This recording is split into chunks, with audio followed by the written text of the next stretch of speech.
selling কৰো এটো আমাৰ লোকাল বজাৰত পায় ফিচাৰীত পায় পুকুৰীত পায় লোকাল আমাৰ খাল বিল লিগেল ইনলিগেল এটো আপোনালোকে তদন্ত কৰক আমি প্ৰায় 15 বছৰ ধৰি কাম কৰি আছো আৰু আমাৰ গাঁৱৰ মানুহৰ দৰে আমাৰ গাঁৱৰ মানুহে মাৰে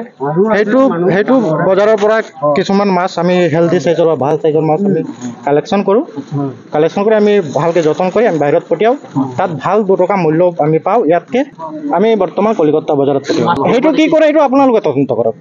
বাহিৰত আমি কলিকতা বজাৰত এটা পিছত 110 120 টকা পাও এটো আমি ইয়াত কিনিব লগা 80 টকাৰ পৰা 90 টকা আমাৰ তাত মানুহ আছে নিজৰ আগৰ পৰা চিনা জানা মানুহ আছে হিয়তৰ পৰা লিংক হৈছে তাৰ হিয়তৰ লগত কাম কৰি আছো তো হিয়তে জানে তো আমি না জানো 33 বক্স আছে 500 পৰা 2600 ভিতৰত আছে এক্সাক্ট ফিগাৰটো আমি ক্যালকুলেশন কৰিলে আমি ক'ব পাৰিম বজাৰ মূল্য যেটো বলে 110 পৰা 120 এটো নাম হল আমাৰ লোকাল ভাষাত চেংগেলি বুলি কয় চেং বুলি কয় আৰু সাইন্টিফিক নাম হল চান্না ইস্টুয়াৰ্টি